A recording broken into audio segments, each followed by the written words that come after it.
Sí, Hola a todos, todas y todes. Muy buenas tardes y muchas gracias por participar en esta instancia nuevamente. Me presento, mi nombre es Anaís Jerez y junto a mi compañera Daniela Besa formamos parte del colectivo de Antropología Popular de la carrera de Antropología de la Universidad de Concepción. Este es un espacio de organización donde participan de todas las generaciones de la carrera y donde postulamos visiones críticas de la carrera y de la educación chilena y entre otros temas del Estado en sí. También recordar que nuestra organización ya va a cumplir 10 años de trabajo. Entonces, primero que todo, hoy nos acompañará Francisco Echeverría, conocido como Paco Echeverría, quien luego presentará a mi compañera a profundidad. Para contextualizar esta tercera jornada del ciclo conversatorio, compartiremos un poco de lo que se habló y se reflexionó en las conversaciones anteriores de Franco Moro y Erika Reyes, que sintetizará mi compañera Daniela Baeza. Gracias. ¿Se escucha bien? Sí. Bueno, como decía mi compañera, ya estamos ya en la tercera jornada. Anteriormente estuvo hablando Franco Mora, que nos conversó sobre los derechos póstumos y su experiencia trabajando en el EPAP, y nos dejó mensajes como que aún queda mucho por seguir y que hay que seguir trabajando para las familias y para las víctimas de desapariciones forzadas. Así también estuvimos con Erika Reyes, que nos habló de la importancia de no revictimizar a las familias, lo esencial que es la red de apoyo familiar para el reconocimiento y la contención, y también nos dejó un análisis sobre la concepción de la muerte, y fue una conversación bastante enriquecedora. Ambas de estas conversaciones las pueden encontrar en nuestro canal de YouTube, quedaron grabadas, y eso, con esto ya damos introducción a la tercera jornada del ciclo conversatorio del rol de la antropología en los casos de desapariciones forzadas. Y bueno, la metodología va a ser la misma que ha sido en las demás jornadas, en que se le dará paso a la exposición del invitado y posteriormente habrá una ronda de preguntas que pueden ir dejando por mientras en los comentarios o al final. Y nosotros con mi compañera vamos a ir leyéndolo. Bueno, le dejamos entonces a Francisco Echeverría. Él es un antropólogo forense español. Además, es doctor en medicina y especialista en medicina legal y forense. Es presidente del Departamento de Antropología Física de la Sociedad de Ciencias Aranzadi, entre muchas otras cosas que hace. Y es bastante reconocido por ser el perito y participar en la exhumación de Salvador Allende y Víctor Jara. Así que sin más preámbulos lo dejamos. Adelante. Muchas gracias por estar aquí igual. hola, buenas tardes. ¿Se me escucha? ¿Sí? ¿Me escuchan?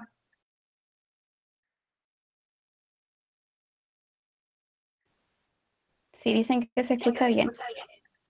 Muy bien. Saludos desde el País Vasco, en San Sebastián, al norte de España, junto a la frontera francesa. Comenzaré diciendo que tengo una relación entrañable con las gentes de Chile, porque hace años fui invitado a formar parte de un equipo que hizo una auditoría a algunos de los casos que se estaban ya investigando por el Servicio Médico Legal. Tras esta auditoría fui nombrado perito por parte de las autoridades judiciales y esto me lleva a tener una estrecha relación con el Servicio Médico Legal y en general con los antropólogos físicos y los antropólogos forenses o los médicos forenses del Instituto de Medicina Legal. Quiero comentar también que si les hablo desde el País Vasco, he de recordar aquello que decía el filósofo Miguel de Unamuno a propósito de cuáles eran las tres aportaciones más importantes que los vascos han hecho a la historia de la humanidad. La primera de estas aportaciones es dar la vuelta al mundo por primera vez. Esto lo hizo Juan Sebastián Elcano y fue la primera persona que dio la vuelta al mundo y demostró la esfericidad de la Tierra. La segunda aportación fue crear la Compañía de Jesús. Ignacio de Loyola, un vasco, dentro del seno de la Iglesia Católica, organizó lo que se llama la Compañía de Jesús, los jesuitas. Muy bien, la tercera aportación de los vascos a la historia de la humanidad, dicha como señalo por Miguel de Unamuno, es crear la República Independiente de Chile, en cuyo origen todos los que participaron eran de origen vasco. Muy bien, hecha esta introducción, comentaré algunos aspectos generales, quizás demasiado básicos, a propósito de esto a lo que llamamos forense. Lo forense se ha puesto de moda. La psicología forense, la informática forense, la química forense, la ingeniería forense. En los últimos años se ha venido a poner de moda, existiendo una tradición dentro del mundo de lo judicial de una medicina forense, y siendo así que nosotros, los médicos forenses, éramos los únicos peritos naturales que tenía la Administración de Justicia. Afortunadamente, y en el final del siglo XX, se han incorporado a la ciencia forense otras disciplinas, muchas. Casi todo lo que uno puede estudiar en la universidad tiene una aplicación forense. Por ejemplo, existe la arquitectura forense, existe la fotografía forense. Y así podríamos decir que llega un momento en que puede incluso, ¿por qué no?, existir un periodismo forense o una filosofía forense. Al señalar esto, reconozco que existe también una cierta confusión. Y yo quisiera entonces ubicarme un poco más en este terreno, porque ustedes son estudiantes y no tienen que perder de vista la perspectiva, o no tienen que ser engañados con algunas cuestiones que son la magia de lo forense en los últimos tiempos, particularmente la antropología forense, que también se ha puesto de moda en este contexto. Para ello, diré lo siguiente. Las ciencias forenses que señalo ahí están en expansión, están en crecimiento. Cada vez hay más oportunidad de trabajo en este espacio forense. Ahora lo veremos. Para llegar a él, podemos encontrarnos con las disciplinas que son un poco humanitarias, el derecho, la sociología, incluso la antropología cultural. Están en este lado de la cuestión. Enfrente tenemos otras disciplinas, la medicina, la biología, la química, las matemáticas y la antropología forense. No es lo mismo la antropología social o cultural que la antropología forense. Yo estoy por ahí arriba, procedo del campo de la medicina. Yo era médico, me especialicé en el campo de la medicina legal y forense, que es como se llama el título oficial en España. Es una especialidad reconocida, al igual que puede ser la anestesiología o la traumatología, para entendernos.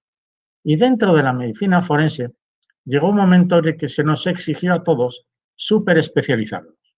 Algunos de mis compañeros se hicieron, por ejemplo, psiquiatras forenses. Otros se hicieron patólogos forenses. Y, por lo tanto, tenemos una formación general en el campo de la medicina legal y forense y una particular en esa superespecialización que se ha posibilitado afortunadamente en los últimos años y que ha mejorado mucho los contenidos que se han desarrollado desde la tradicional medicina legal y forense. Así que yo estoy por ahí arriba. Ustedes no ocupan el espacio de la medicina legal y forense hoy por hoy porque no han estudiado medicina. Yo estoy por ahí. Y desde ese lugar, ubicado como médico forense, con trabajo rutinario y con algunos ejemplos también un poco más relevantes, me interesó siempre el espacio de la identificación humana. Y es en la identificación humana donde se desarrolla la antropología forense. Si añado algo más a este esquema, para no confundirnos, porque hay también a veces quienes no entienden la diferencia, diré que no es lo mismo la criminología, que se estudia en las universidades, para la cual los contenidos son muy del ámbito del derecho penal, particularmente la psicología, la sociología, la antropología cultural, es la criminología. Y otra cosa es la criminalística. Las unidades de policía científica de cualquier cuerpo policial en el mundo, pues tienen a expertos en criminalística, que normalmente tienen una formación que viene de la química, de la biología, de la ingeniería, etc. Esto no está cerrado, es mucho más amplio, como yo lo señalo. Pero quiero que entendamos la diferencia. En cierto modo, la medicina forense, ahí arriba, cabalga un poco entre la criminología y la criminalística, aunque los médicos forenses saben más de criminalística que de criminología en general. De hecho, la criminología lo que analiza es por qué ocurren las cosas. ¿Por qué una persona mata a otro? ¿Por qué una persona roba a un anciano? Eso se estudia desde la criminología, eso y algo más. Sin embargo, la criminalística lo que trata de esclarecer es cómo ha ocurrido ese hecho. ¿Cómo ha ocurrido que una persona estrangule a otra? ¿O cómo ha ocurrido que una persona, al robar a un anciano, le provoque lesiones graves? Esto sería criminalística. Los forenses, como repito, ya lo he dicho, estamos más en el espacio de la criminalística, al igual que muchos de los policías especialmente formados en el campo de la criminalística cuando trabajan en unidades de policía científica. Bueno, pero ¿qué es lo que le toca al forense en esta distribución de tareas? Cuestión que no pueden resolver otros profesionales. Aquí ya no hay sitio ni para el ingeniero ni para el bioquímico o el farmacéutico forense. Al forense lo que le toca es resolver cuestiones de la identificación, cuando hablamos de muerte, claro, establecer la causa médica de la muerte, establecer la etiología médico-legal de la muerte, esto es, si es una muerte natural y si es violenta, es un suicidio, un accidente o un homicidio. También hay que resolver la data del fallecimiento, cuándo ha ocurrido eso en el tiempo. Y aquí viene el último apartado, el más difícil de responder desde la perspectiva forense. ¿Qué circunstancias rodearon a la muerte? Con alguna frecuencia, los forenses damos respuesta a las primeras 4 cuestiones y, sin embargo, eludimos la responsabilidad de opinar cualificadamente y con método a propósito de las circunstancias que rodearon a la muerte. ¿Por qué? Porque este es un espacio algo más subjetivo. Es más sencillo establecer la causa médica de la muerte diciendo que se ha roto un aneurisma en la aorta, porque al practicar la autopsia uno ve la rotura con la hemorragia masiva y puede entonces establecer que eso es una muerte natural y puede entonces no equivocarse, para que me entendáis. Y sin embargo, en las circunstancias que rodean a la muerte y en el mismo caso puede que haya matices a propósito de la vida previa de la persona, los últimos días que vivió esta persona, si estaba atendida médicamente de manera correcta o el aneurisma le pasaba desapercibido. Esto es un poco más, como digo, más subjetivo. Ahora bien, todo lo que estamos haciendo nosotros, me da igual ahora si llamamos a alguien médico forense o le llamamos químico forense o le llamamos antropólogo forense, está sometido a unas reglas allá donde vivamos. Y no es lo mismo cómo se organiza el derecho penal o el derecho procesal en Chile, puede que no sea igual a cómo se organiza en Andorra, en Europa. En cualquier caso, si uno vive en un estado de derecho, las cosas son serias, van en una dirección progresista, se tienen que cumplir los principios de inmediación, contradicción, oralidad y publicidad. Esto es muy importante. Parece que es una cosa insignificante, pero es que es clave que si a mí me imputan un hecho delictivo, yo tenga acceso al principio de inmediación, contradicción, oralidad y publicidad. Esto no se puede hacer a escondidas. No se puede hacer como en las dictaduras, donde no funcionan estos principios. De hecho, si uno vive en un país donde cuando se administra justicia no se cumple ni la inmediación, la contradicción, la oralidad y la publicidad, eso no es un Estado de Derecho. Y cuando se organiza este terreno, es muy difícil, porque los jueces siempre juzgan en incertidumbres y nosotros nos movemos siempre en incertidumbres. Bueno, así se crea lo que puede ser una verdad material, que puede estar muy alejada de la verdad real. Existe una verdad formal, existen verdades aparentes. Cuando los jueces dictan resoluciones judiciales, por ejemplo, sentencias, asientan una verdad material, que está formalmente obtenida, de conformidad a unas normas, a unas leyes, a unas cuestiones en las que juega un papel relevante los forenses que intervengan ahí. pero puede no ser una verdad completamente real. Esto hay que tenerlo en cuenta porque si no uno experimenta una cierta frustración. Algo de lo que habéis ido hablando estos días puede representar también, creo que lo decía el doctor Mora, ese problema cuando a veces uno no es suficientemente demostrativo. Es así. En todo caso, la búsqueda de la verdad a la que aspiramos todos, nosotros desde una posición técnica, pero también para eso están los abogados y los jueces, es un ejercicio de aproximación. Casi nunca se obtiene la verdad plena. ¿Por qué? Porque estamos hablando de conflictos humanos. Es muy fácil investigar cómo mueren unos peces en un río, por ejemplo, por un vertido químico, en un delito ecológico, por ejemplo. Es muy fácil. Es una cuestión de químicos, de biólogos. Y entonces, hechas las pruebas, seguramente es muy fácil para el juez acreditar cuál es el veneno que mató a esos peces en el río, incluso de qué fábrica o por qué existe ese vertido en ese río.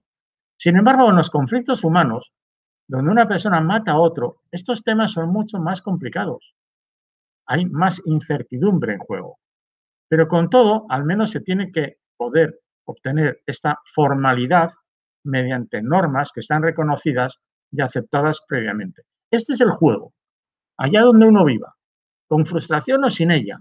No siempre hemos sido exitosos. Yo mismo, en muchas opiniones manifestadas pericialmente, no siempre se me ha dado la razón o incluso he podido ser descalificado. Forma parte de algo que es casi normal. Mal asunto es aquel en el que el profesional forense dice, lo que yo digo es científico, lo de los demás no es científico, pero lo que yo digo sí es científico. Eso esconde un déficit, porque uno tiene que ser demostrativo. Se supone que tiene las herramientas técnicas y científicas, pero decir a propósito de por qué esta persona ha estrangulado a la otra y cuánto tiempo tardó en morirse la persona estrangulada, decir que lo que yo he opinado, he puesto por escrito, es científico y lo de todos los demás no es científico, luego no vale, es hacer un poco de trampa en este juego.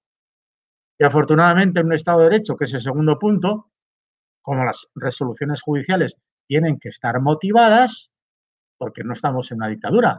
En el tiempo de la dictadura de Chile no había que motivar una sentencia. Si decían que tú eras el que habías estrangulado a la otra persona, eso no te lo iba a rebatir absolutamente nadie. Tú terminabas yendo a la cárcel.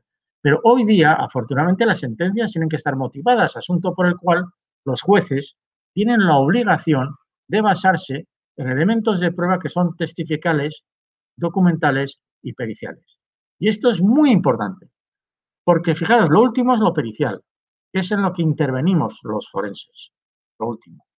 Pero previamente está la prueba testifical y la prueba documental. O sea, no hay resolución de un caso solo por la pericia, sea magnífica y muy amplia. No, al juez le pesa también, tiene que tener en cuenta los elementos que vienen de lo testifical, lo documental y lo pericial. ¿Y esto cómo es? ¿Cómo es? Porque esto también es básico para saber dónde nos movemos y si aspiráis sobre todo a ser antropólogos forenses en el futuro.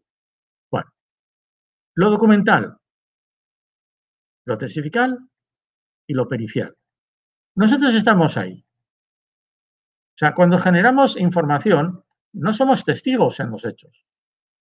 Generamos papel, generamos documentos, pero nuestros documentos son periciales.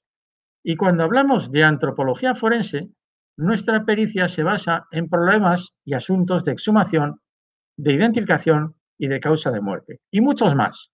Y muchos más. Pero al menos estas cuestiones están en juego. El otro día el doctor Mora hablaba de la problemática arqueológica aplicada a una exhumación. Es una arqueología no solo real, sino práctica, concreta, resolutiva, que tiene una trascendencia administrativa judicial. No es una excavación arqueológica, es una metodología arqueológica que se aplica a una exhumación. Y lo mismo en la identificación y la causa de la muerte. Esto es lo pericial cuando hablamos, en general, de antropología forense, hablamos de asuntos con resultado de muerte. Bien. Y aquí os pongo un ejemplo también, añadido a esta dimensión un poco analítica, técnica, investigadora o que algunos llaman incluso científica. Si hablamos de una cuestión forense, pero se podría aplicar a cualquier otro elemento de investigación, hay un ejercicio de observar, otro de describir y otro de interpretar. Y si es forense, esta interpretación tiene una trascendencia o significado legal muy relevante. Si un forense sale de la autopsia y ha interpretado que aquello puede ser una muerte suicida, esto tiene una significación legal diferente a si lo que ha interpretado es una muerte homicida. Esto es muy básico, muy simple. Lo que digo es muy ordinario. Pero lo que está por encima de la interpretación es la descripción, tras una observación. Muy bien. La observación y la descripción se manejan en un sentido técnico. 2 más 2 son 4. Eso no se puede discutir. 2 más 2 son 4. Pero ahí no acaba el asunto, porque lo forense suele ser casi siempre la interpretación. Es curioso, algunos creen que lo forense, es decir, la mancha es de color verde. Eso es importante, eso es una descripción. Tú todavía no has interpretado nada. Hay incluso forenses que dicen, no, yo no voy a hacer interpretaciones. Yo solamente voy a describir. Bueno, si así fuera, no se necesitaría la medicina forense, porque para hablar de lesiones traumáticas están los traumatólogos. Para hablar de una agresión sexual a una mujer estarían los ginecólogos. Y sin embargo, ¿por qué se hace necesaria la presencia del forense? Porque el forense siempre tendría que hacer la inferencia, la deducción, la interpretación. Naturalmente, esto llevaría a esta trascendencia o significación legal o judicial. Así que os propongo este ejercicio, que lo hago con mis alumnos, que es muy básico. Lo puede hacer un menor de edad, lo podéis hacer vosotros que estudiáis antropología, lo puede hacer una persona que no tenga nada que ver y nos esté siguiendo esta charla. Ejercicio de observación. No hay que hablar, no hay que adelantarse, no. Ejercicio de observación. A través de una fotografía, yo estoy viendo algo, estoy viendo unas señales, vamos a decirlo así. Si eso es un problema de patología o no, ya lo veremos. Claro, si yo puedo explorar a la persona y además veo si le duele o le molesta, o veo la temperatura que hay en esas señales, tras el ejercicio de observación, que es más profundo que simplemente ver la fotografía, puedo llegar a hacer la descripción. Y la descripción tiene que ser objetiva e imparcial. Ahí hay 5 señales, que vamos a decir que son 5 estigmas. Al decir 5 no he dicho 3, ni 13. 5 son 5, no hay 6. Si alguien ve 6, tendríamos ya un problema. La descripción tiene que hacer coincidir la de un perito y la de otro perito, la de un antropólogo forense y la de otro antropólogo forense. Si hay 3 heridas por arma de fuego, son 3, no 13. Y cuando uno ve estas marcas o señales y mide el diámetro de ellas, mide la temperatura, sabe si duelen o no, y coloca ordenada la información, por eso he cambiado la fotografía. De esta posición yo la coloco así, y coloco arriba lo que es arriba y abajo lo que es abajo. Estamos viendo el flanco derecho de un menor, de un niño. Entonces, hasta aquí, todos deberíamos de coincidir. Que no se adelante nadie a decir lo que es. Todavía no toca. Toca ser generoso en la descripción. Cuanto más generosos somos en la descripción, más útil es para la autoridad judicial lo que nosotros estamos informando. Y probablemente nos equivocamos poco, porque nuestro margen de error puede ser reducido. Y ahora viene la tercera parte, lo que es la interpretación, la inferencia o deducción. Es una contusión de la mano de un adulto sobre el flanco de un menor. Son unas lesiones, en un caso de violencia en menores, en niños, una cosa muy triste, que también se produce en el mundo, en muchos lugares, y que si entramos en la discusión final, el que lo ha provocado puede decir, no, pero esto se lo ha hecho con un objeto porque se cayó al suelo jugando. Entonces, efectivamente, esa hipótesis hay que verla, pero sería una segunda hipótesis, en la que si no hay objeto que pueda provocar esas marcas o señales, decae esa segunda hipótesis. O puede decir el individuo varón adulto, en este caso era el padre, puede decir, no, esto se lo ha hecho otro niño jugando, perdone. Esa distribución de las lesiones, que en medicina forense se llaman equimosis, no las produce la mano de un niño. La mano de un niño es mucho más pequeña. Eso es imposible. ¿Me entendéis lo que quiero decir, no? Este sería un poco el recorrido que sirve igual para analizar una escopeta de cañones recortados, para analizar un fluido orgánico en una violencia de género, para estudiar un tema de un estrangulamiento a lazo, para analizar un cadáver que haya sido asesinado por arma blanca, en fin, me da igual cuál sea el volumen de la complejidad. En cierto modo, este recorrido de observar, describir y interpretar es plenamente forense, y si no se llega a este punto, estaríamos no rindiendo lo suficiente desde la disciplina. Bueno, ocurre además otra cosa, ya que estamos metidos en antropología forense, que es lo que más os interesa, ¿no? Luego yo os voy a enfriar un poco este interés vuestro por la antropología forense con lo que voy a decir. Pero a ver si aclaramos la diferencia del indicio, de la evidencia y de la prueba. Porque es que no es lo mismo. Lo que vemos en esa fotografía, para vosotros que simplemente sois estudiantes y no podéis emitir un informe pericial porque no tenéis el título todavía, o lo puede ver un periodista, o lo puede ver pues una hermana que tengáis mayor que sea ingeniero en telecomunicaciones, eso es un indicio. Y cualquiera de vosotras me diréis, esto es una fosa, una serie de esqueletos humanos. Sí, sí, yo ya lo sé, lo sabemos todos. Si lo ponemos en el periódico también, lo sabe toda la humanidad entera, no se va a equivocar. Pero es simplemente un indicio. En cuanto el indicio es tocado, fijaros bien, por la mano de un profesional de las ciencias forenses, transforma el indicio en evidencia, tocado en el sentido de gestionado, en el sentido de analizado, en el sentido de investigado. Transforma el indicio en una evidencia. Y eso es lo que estamos haciendo todo el tiempo. En medicina forense estamos todo el tiempo transformando indicios en evidencias.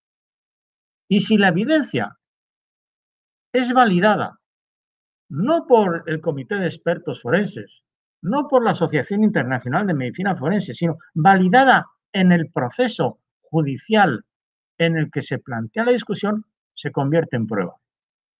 Es curioso porque muchos forenses dicen, ya tengo la prueba de que en esa fosa hay 16 esqueletos y que están todos con las manos atadas en la espalda. Ya tengo la prueba. No, perdóneme usted, eso es una prueba en tu disciplina, que no ha sido validada, reconocida por ninguna institución o autoridad. Y está muy bien para hacer la tesis doctoral, presentarte en un congreso de especialistas, es muy útil, muy válido, de acuerdo, pero el juego en el que estamos nosotros, y por esto es importante ciencia forense y la antropología forense, es que esto pueda ser validado. Porque si nosotros no llevamos a colocar las cosas en condiciones, aquí tiene mucha importancia la formalidad en la gestión de las pruebas, en la obtención de las pruebas, entonces resulta que eso puede ser descalificado y entonces no será una prueba con utilidad. Os pongo entonces aquí un ejemplo. Ejercicio de observación, después descripción, después inferencia. Ese es un paquete que me llega al laboratorio. Llega así. Yo lo abro y documento lo que estoy haciendo. Veo varios papeles que envuelven lo que son una tela de unos pantalones que son de pana, que parece que sean limpios, pantalones que parece que no tienen suciedad. Al mirarlos bien, veo que los pantalones tienen unas roturas, unas perforaciones. Las pongo aquí con más detalle, obligatoriamente con escala métrica. Estoy transformando el indicio que tenían unas personas guardado en un armario a propósito de un asesinato, de los pantalones que vestía la víctima. Recibió varios impactos por arma de fuego. Cuando estoy opinando de esta manera, describiendo de esta manera, estoy transformando el indicio en evidencia. Estoy haciendo este recorrido, que es el que hace el antropólogo forense que exhuma una fosa y genera la información, o el que hace el patólogo forense tras la práctica de la autopsia, o el que hace el antropólogo forense que está midiendo los huesos y estableciendo la estatura, deducciones a propósito del sexo, la edad, etc. Y si esto lo reconoce alguien, para quien trabajamos, se convertirá en prueba. Así que la evidencia tiene que ser evidente, hacerse evidente, comprender la evidencia. Si la evidencia debe ser probatoria, entonces deberá ser narrada, vista por un grupo. De nada sirve que seamos los mejores del mundo mundial y que luego no tengamos capacidad de explicar esto ante personas que no tienen por qué tener los conocimientos suficientes y que no saben qué es eso del ADN mitocondrial o el ADN nuclear. ¿Para mí de qué me está hablando usted? Eso es un problema. Se requiere entonces una técnica y entonces así las cosas podríamos llegar a ser demostrativos, que es lo que tiene importancia también para un profesor de universidad, para un investigador en general, pero también para los que estamos en el mundo forense, porque nosotros tenemos que trasladar lo que hacemos a otras instancias, que no son las forenses, sino a otras instancias, que suelen ser las judiciales. Bueno, y entonces me voy a centrar un poco más en vuestro interés por la antropología forense. Voy a ser ahora muy brusco. Os voy a decir, la antropología forense es un pequeño detalle, insignificante cuestión dentro de los problemas de la identificación humana, la cual identificación humana no es una parte menor de todo lo que da de sí una investigación en el campo de lo criminal. En ese espacio de las ciencias forenses hay sitio para muchas disciplinas, ya lo estaba diciendo anteriormente, pero no pensemos que la antropología forense es la clave. Sí lo es en el campo de los derechos humanos, sí lo es en los delitos de lesa humanidad, pero en cualquier instituto de medicina legal, constantemente, hoy en Madrid, pues, hablar de una ciudad grande en España, se habrán planteado cuestiones y problemas de identificación humana de algunas personas para las cuales quizás se haya recurrido a una técnica que procede de la antropología forense o no, o sí o no, igual sí o igual no, porque la mayoría de los asuntos o problemas de identificación humana no requieren la presencia de antropólogos forenses. Como no entendamos también, y es la dimensión a la que os quiero llevar, que además de la genética, las huellas dactilares, que son un procedimiento de identificación humana, también, eso se llama dactiloscopia, ¿de acuerdo? Pero yo lo pondría en el espacio de la identificación humana. Yo creo que un antropólogo forense no puede ser una persona que solo maneje la osteología. Eso es un poco lo tradicional. Y en vuestro contexto geográfico es muy así. Pero en otros lugares del mundo no es exactamente de esta manera. Los problemas de identificación humana juegan con expertos en dactiloscopia, expertos en genética, expertos en esto que estamos llamando también la antropología y la odontología forense, que se me olvidó. Se necesita entonces una interdisciplinaridad, porque esto es curiosísimo. Si bien en materia de establecer la causa de la muerte, el único competente en el mundo mundial es el patólogo forense, y no puede tener interferencias el psicólogo forense, ni el farmacólogo forense, ni el bioquímico forense, ni el microbiólogo forense, ni el palinólogo forense. Es soberano el forense que establece la causa de la muerte. Sin embargo, no es así cuando hablamos de identificación humana, porque en la identificación humana, que tiene una aplicabilidad absoluta y que esto nos llevaría a hablar de aspectos de formación, de aspectos de organización, es un mundo bastante organizado. En países desastrosos no, en países pobres no, pero en general la antropología forense, la aplicabilidad de todo lo que estamos hablando, está bastante estructurado y bastante organizado en muchos lugares del mundo. No se puede ignorar que en Chile hay un servicio médico legal que tiene la competencia para esto y que si necesitan auxilio, pues lo han de pedir y que por eso precisamente pueden participar ahí también otros profesionales que no estén en la institución. Pero la obligación de haber resuelto hoy en Santiago de Chile a unos ejemplos concretos de identificación humana con resultado de muerte en un cadáver que podía estar destruido porque había sido aplastado como consecuencia de un accidente laboral, es una competencia casi ordinaria de los médicos forenses. Pero sin querer desanimaros, lo que sí diría es que esto está en expansión y que veáis el espacio de las ciencias forenses que está creciendo y que laboralmente hay tarea para todos vosotros y todas vosotras. No penséis solo en la antropología física con la magia del hueso y la tabla osteométrica encima de la mesa. Tener una visión un poco más amplia. Hay que formarse en todo esto, porque hay mucha necesidad de profesionales en estas ciencias forenses que, como digo, están en expansión. Cierto es, ya lo sabéis bien, que cuando hablamos de esa identificación humana en restos esqueléticos y particularmente en situaciones de data antigua, pues hombre, la antropología forense ha tenido un desarrollo que nos ha influido en Europa precisamente por todo lo que ocurrió en vuestros países con las dictaduras que llevaron a la creación de equipos ante la falta de implicación institucional.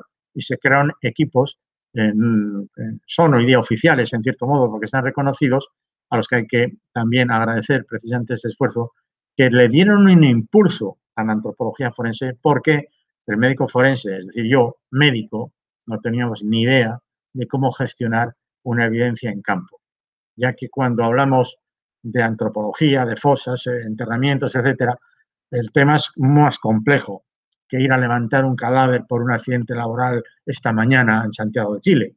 Se requiere técnica y tiempo. Se necesita mucho más tiempo. Una diligencia de levantamiento de unos restos en una fosa común, como sabéis, dura días, mientras que levantar un cadáver tras un accidente laboral porque se ha caído una casa, eso se puede resolver quizás en una mañana. Y también es una cuestión de técnica. Bueno, ahí es entonces donde tiene mucho sentido esa antropología forense que ya conocéis vosotros.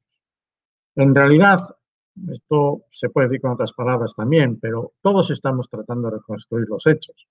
¿Qué ocurrió? ¿Cuándo ocurrió? ¿Dónde ocurrió? ¿Cómo ocurrió? ¿Por qué ocurrió? Lo último sería un poco más la criminología, pero la competencia forense estaría todo lo relativo a la identificación, causa de muerte, etiología, en fin, ya lo he dicho. Y claro, hay veces en que en antropología forense y también en lo que tiene que ver pues, con la patología forense nos importa el apartado B, la evidencia física, la magia, el cadáver entero, el cadáver con sus heridas, el cadáver con sus lesiones por arma de fuego, una parte del cadáver, unos restos quemados del cadáver, etcétera, la parte física, ¿no? La evidencia, muy del ámbito de los Estados Unidos, ¿no? La evidencia material, la evidencia física, todo lo demás a mí no me tendría por qué influir. Yo no estoy de acuerdo con esto.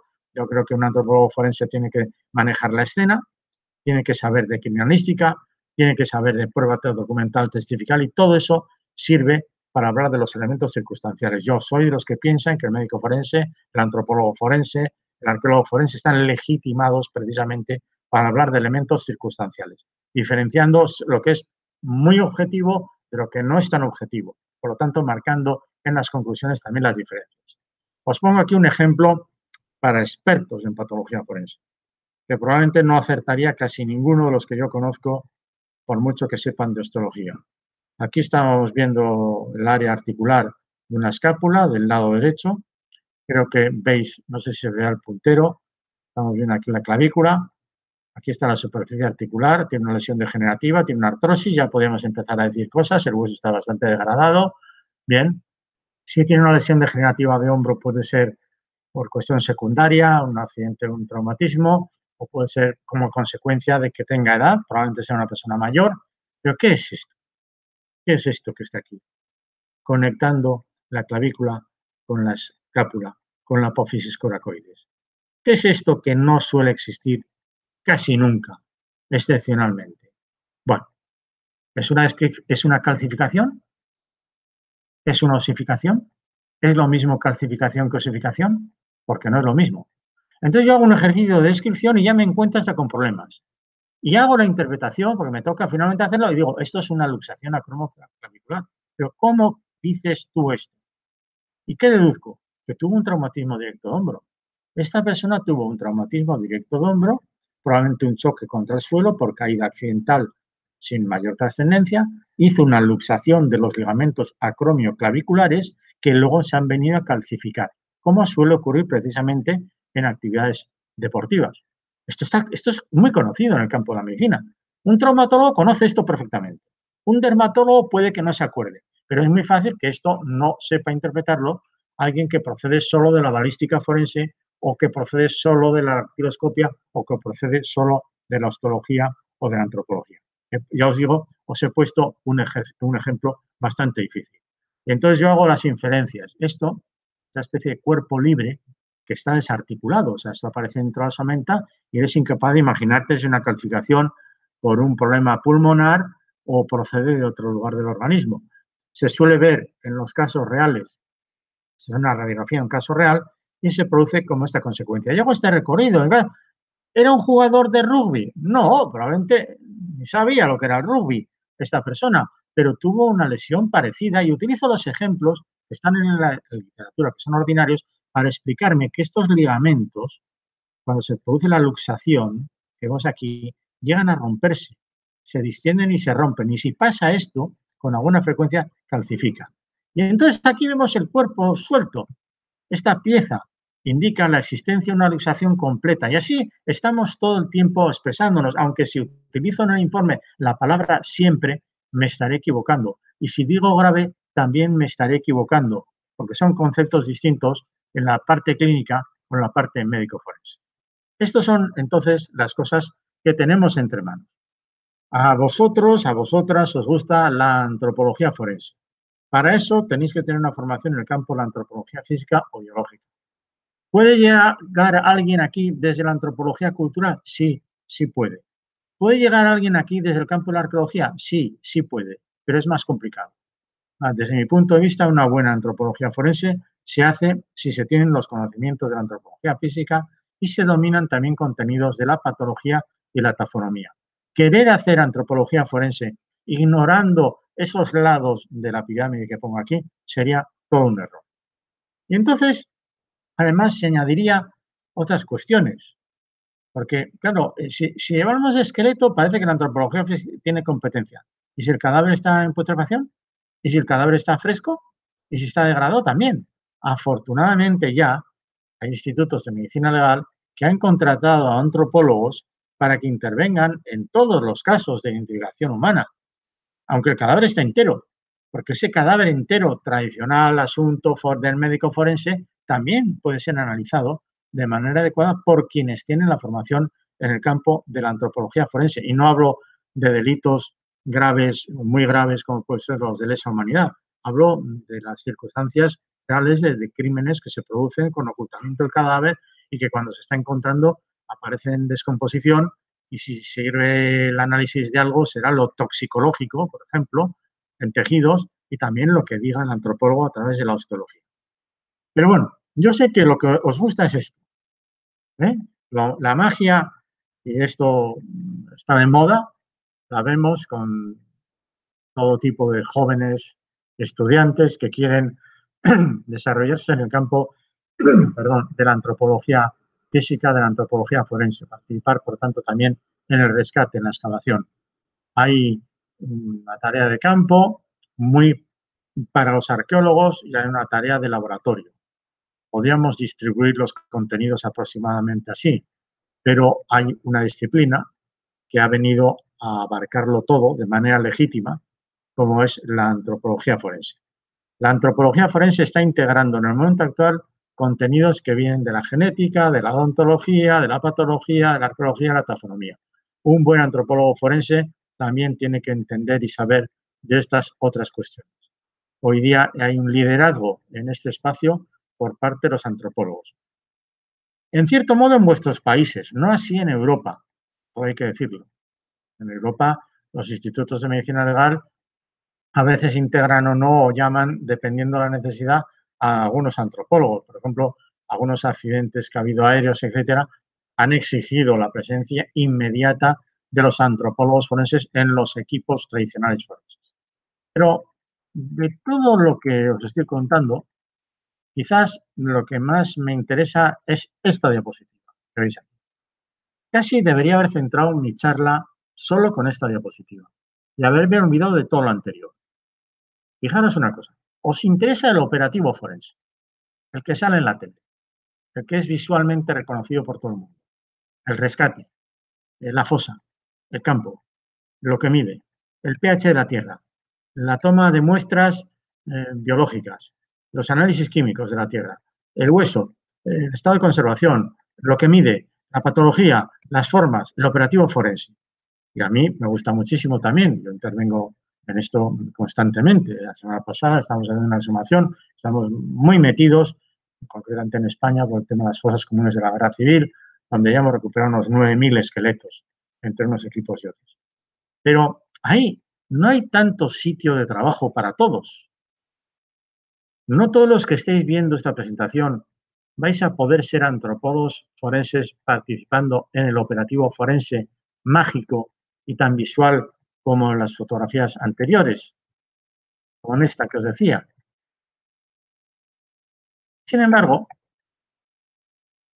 tenéis que tener en cuenta todo esto. Es lo que no se explica muchas veces en las facultades donde están formándose los antropólogos. Es en la pirámide así vista en completa donde sí hay trabajo y necesidad para antropólogos. Hay un principio por ahí abajo, la base de la pirámide, que es la legitimidad. Bueno, tiene que haber, tienen que manejarse los estándares, cuestiones de ética. ¿Cuántas veces os han explicado en clase vuestros profesores contenidos a propósito de la deontología en el campo de la antropología forense? ¿Cuántas veces os han explicado en clase cómo tiene que ser la prevención de riesgos laborales aplicada a la antropología forense? Yo estoy por pensar que muy pocas veces o nunca. Eso sí, ¿cómo se mide la cabeza de un fémur? Eso lo tiene que saber todo el mundo. ¿Y cómo se establece, por inferencia, la estatura de una persona a través de la medición de las tibias? También.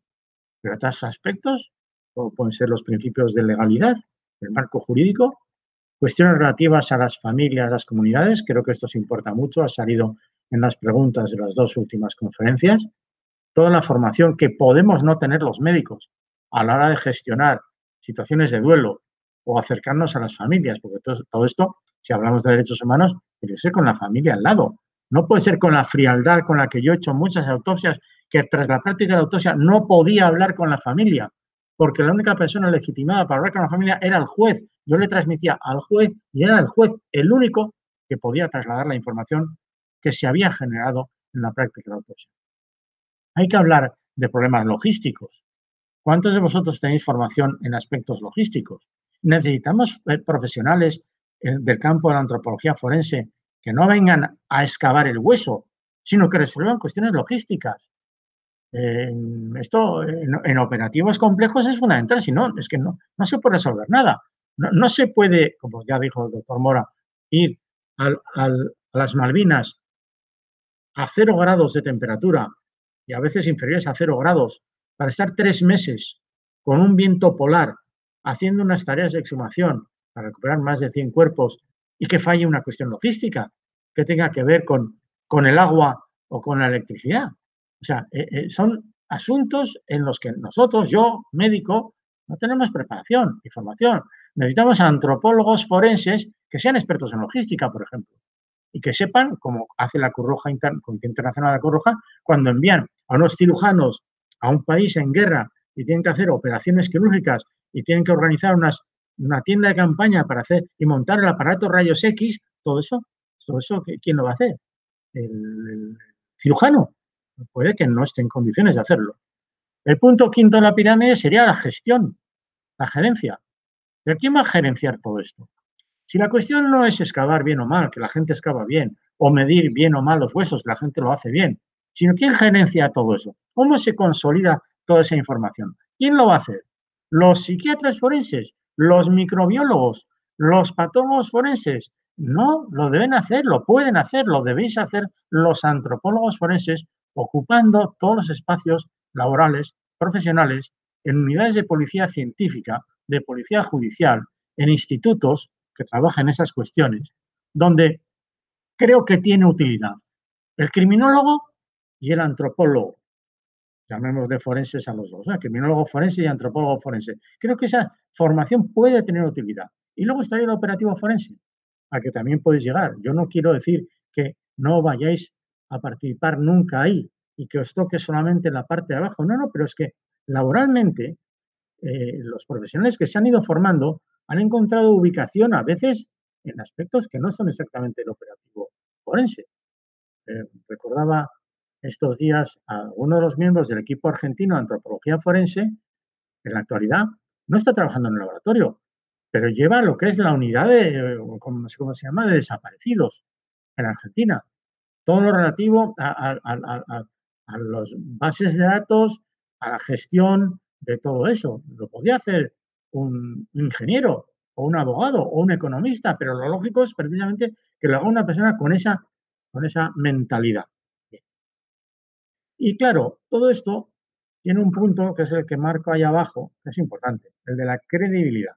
Porque esto además tiene que ser práctico, tiene que servir y tiene que ser creíble. Si se produce alguna descalificación en alguna parte de esta pirámide, todo se arruina. Es un problema grave con lo cual no estamos exentos ninguno de nosotros. O sea, uno puede perder la credibilidad una tarde o en un solo caso. Es difícil. A veces nos equivocamos, hay que reconocer los errores. Lo que hay que hacer es medir los errores si se producen. En España se han dado casos de errores, incluyendo análisis genéticos que se decía, esto es científico, sí, científico, pero está mal. Y lo que hay que hacer es al menos medir esos errores y tener la credibilidad, que es uno de los problemas que le afecta, yo creo que a México particularmente y en la actualidad. México, que tiene muy buenos profesionales en criminalística, en ciencias forenses, en medicina forense, en antropología forense, en todo forense, ha perdido credibilidad. Y como la ha perdido en algunos casos emblemáticos, les va a costar mucho recuperarla, porque cuando se pierde la credibilidad puede que no se gane hasta una generación más tarde. Puede pasar una década para remontar algunas situaciones. Yo creo que el Instituto de Medicina Legal, Servicio de Medicina Legal de Santiago de Chile, que perdió en lo que era la antropología y los problemas de investigación, perdió credibilidad por los errores de Patio 29, pues le ha costado mucho tiempo llegar a ganarla. Yo creo que en el momento actual los estándares que se manejan ahí son homologables como cualquier instituto de medicina legal de cualquier lugar del mundo, no hay ningún problema desde mi punto de vista. Pero eso fue toda una tragedia para la institución, como bien sabéis. A partir de aquí yo os podía aburrir diciéndoos que todo está escrito. Libros, artículos, revistas, etcétera, ¿no? Pongo aquí un barullo de ejemplos y de libros que conoceréis, porque esto también es muy clásico, que los profesores pues, te expliquen, que utilices un capítulo de este libro, que mires un autor en el de más allá. Eso me parece muy bien. Pero mal asunto será si en el lugar en el que queréis trabajar o aspiréis a trabajar no tiene un manual de procedimientos. O sea, en el siglo XXI, funcionar en un tema forense sin manual de procedimientos es estar perdido, es estar descalificado, estar no acreditado. Esto yo no lo tengo completamente resuelto, hoy me parece que lo diga aquí, pero el manual de procedimientos hay que ir haciéndolo. Es imitable cuando se hace en un manual de procedimientos, cuando se hace un protocolo específico para la toma de radiografías, y esto tiene un borrador concreto, que es el documento de registro para hacer la radiografía, no tienes más que imitarlo. Y si está en alemán, lo pones en castellano y lo utilizas. Pero organizar esto con más aspectos de los que marco con las flechas es muy difícil. O sea, aquella institución, grupo, equipo, como queréis llamarlo, que no tenga su propio manual de procedimientos, que haya desarrollado los protocolos específicos en el campo de la odontología, de la antropología, de la exhumación, etcétera, etcétera, etcétera, que no tenga un documento, digamos, en borrador de registro, que eso lleve posteriormente al informe. Mucho que domines toda esta bibliografía, estás perdido, no sirve seguramente para casi nada todos tus conocimientos si no estás en una tarea mucho más básica, que por cierto es una exigencia para cualquier entidad. Os pongo aquí un ejemplo. Cuando vamos a describir, por ejemplo, la ropa, la evidencia asociada, lo que viste el cadáver, el esqueleto, lo que hay en el bolsillo del esqueleto. Pero ¿por qué no nos damos cuenta de que eso está inventado? ¿Por qué no recordamos que Interpol ya lo tiene hecho a nivel universal? O sea que cuando hay que describir el calzado, los zapatos, lo que sea, primero hay que describir el tipo, después el color, después la marca, después el material y después la talla. Si esto ya está establecido. Eso, puede que este dato, un poco tonto si queréis, no aparezca en los grandes libros de antropología forense. Pero no inventes cosas que ya están inventadas, por favor. Acógete al protocolo Interpol. Y si hay que hablar de las joyas, no sé, por ejemplo, un reloj, pues hay que hablar del tipo, color, material, inscripción y llevado dónde. Esto es universal. Así que tenemos que conocer todos estos manuales.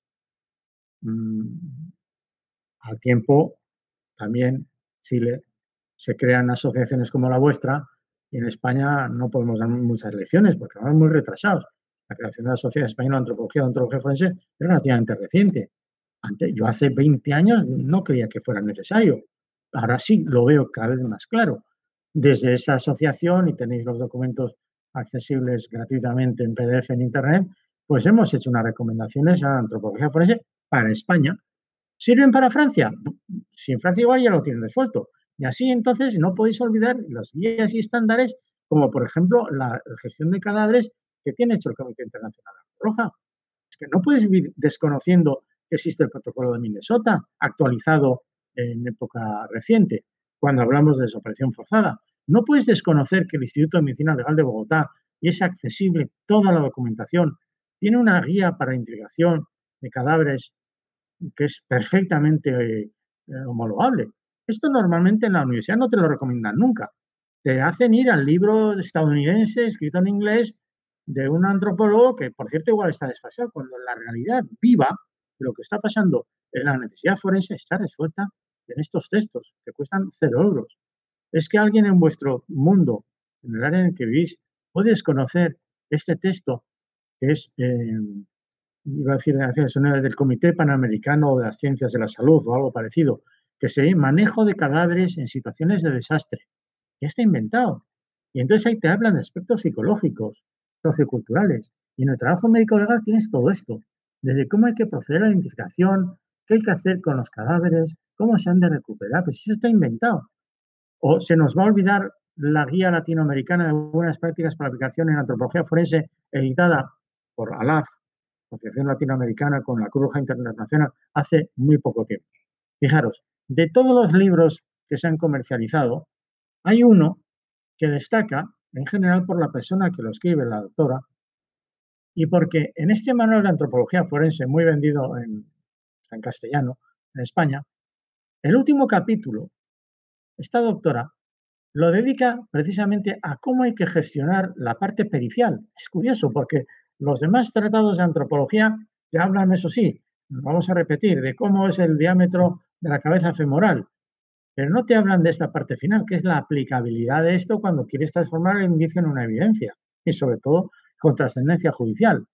Y entonces ese libro tiene esa utilidad porque te explica incluso cómo te tienes que comportar, cómo suelen ser las cosas. Es verdad que habla un poco del mundo norteamericano y pueden no ser exactamente igual las cosas en un juicio oral en España, pero ahí te están diciendo cómo elaborar incluso tu propio informe pericial.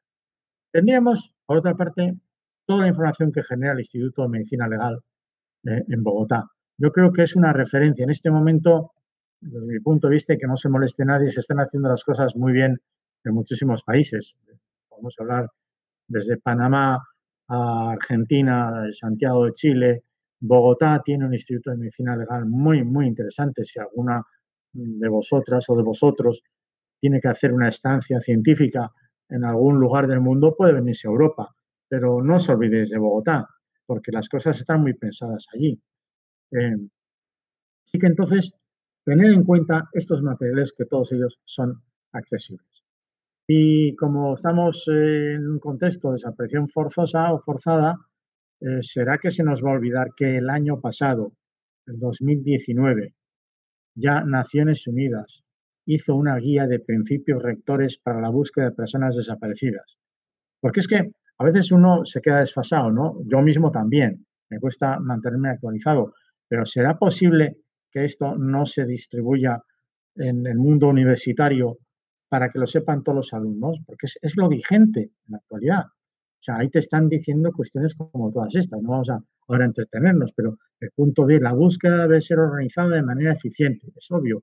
El punto 15, la búsqueda debe ser independiente e imparcial, es obvio. Sí, de acuerdo, será todo lo obvio que quieras, pero es la manera en que se tienen que hacer precisamente las tareas a las que estamos aspirando. Bueno, yo voy acabando para deciros entonces que en esta pirámide estratégica hay muchas cosas pendientes de hacer y que creo que cualquiera de los que está escuchando la conferencia podría tener su espacio para investigar, para desarrollarlo, para hacer un trabajo de fin de grado, de tesis, de tesina, de tesis doctoral, etcétera, en cualquiera de los niveles de los que tiene la pirámide, si estás interesado en el campo de la antropología forense. Por otra parte, y ahora sí para acabar, os diré que la identificación, puesto que la antropología forense, aunque sepa de patología forense, a veces se le limita, en algunos países sí y en otros no, el poder hablar de causa de muerte. En vuestro contexto es muy fácil que veas que los antropólogos forenses hablan de causa probable de muerte. Jamás un patólogo forense, cuando establece la muerte por un infarto de miocardio, dice causa probable de muerte, infarto de miocardio. Dice infarto de miocardio. Y si lo dices porque cree y tiene los argumentos para decirlo. Sin embargo, los antropólogos se suelen retraer un poco al no ser patólogos, y esto es verdad que en España está bastante claro. O sea, si a un antropólogo se le ocurre en un juicio oral en España hablar de causa de muerte, le van a llamar al orden. De la misma manera que a mí me han llamado al orden en el tribunal cuando, por ejemplo, una muerte por un incendio, yo me he puesto a hablar de cómo fue el incendio. A mí no me corresponde, pero están los ingenieros y los expertos de la policía. Entonces pues, te llegan a decir, perdóneme, Echeverría, usted haga el favor de no seguir por ese camino, usted háblenos de la patología que tenía el cadáver que apareció carbonizado en el foco del incendio y deje a los demás peritos por esa idea de la interdisciplinaridad. Tendríamos entonces los elementos circunstanciales, la dactiloscopia, la zoología y la odontología. Y normalmente el recorrido de arriba, aunque se reconoce valor a la dactiloscopia y la odontología por sí solas, normalmente hace propuestas de identificación, que si hablamos de temas trascendentes, como puede ser la desaparición forzosa, exige la implicación de los análisis genéticos, que a veces con lo de arriba uno orienta el caso, y entonces son pruebas genéticas dirigidas. Pero si hago este esquema, es para que entendáis que la identificación es un proceso, no es un acto, es un proceso en el que interviene todo este tipo de especialistas, donde en materia de histología podemos poner tranquilamente antropología forense, para concluir en si es positiva, inconcluyente o negativa.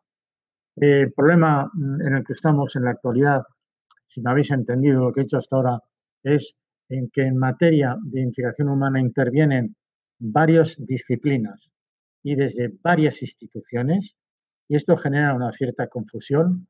En general, la causa judicial se nutre de todo tipo de informes, de cada uno de su padre y de su madre, y resulta que no se sabe entender qué es lo principal de lo secundario, qué es lo nuclear de lo periférico. Esto está llevando a la exigencia de hacer informes periciales integrados, donde todos los peritos, aunque yo no sea odontólogo, yo tengo que saber de odontología para entenderle al odontólogo. Y el odontólogo no tiene que ser patólogo, pero tiene que entender al patólogo si estamos hablando de odontología forense, de patología forense. Yo no soy experto en dactiloscopia, pero tengo que entender por qué un dactiloscopista tiene su propia metodología para llegar a unas conclusiones. Y de esta manera se hacen informes periciales integrados que juegan con una especie de síntesis con la reunión de todos los informes parciales que han emitido cada uno de los profesionales. La antropología forense por eso no va a desaparecer nunca. El antropólogo forense siempre tendrá algo que hacer y a veces incluso, sobre todo, mucho que gestionar. Y el mayor problema que se puede dar en la actualidad sería que el barullo de papel, de informe valiosísimo de manera individual, no termine de servir en la causa judicial. La simple acumulación de informes periciales individualizados o de disciplinas distintas por sí sola no resuelve el tema. Y no lo resuelve porque son cuestiones complicadas donde la criminalística tiene un papel que jugar y donde todos los técnicos o peritos tendrían que dialogar más entre ellos para resolverlo.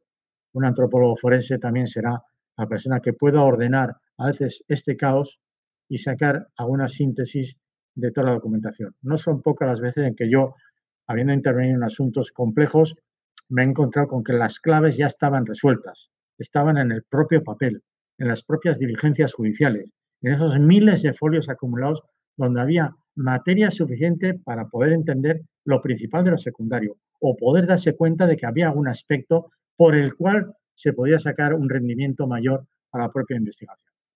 Y esto es todo. Aquí finalizo. Me quedo parado en este punto.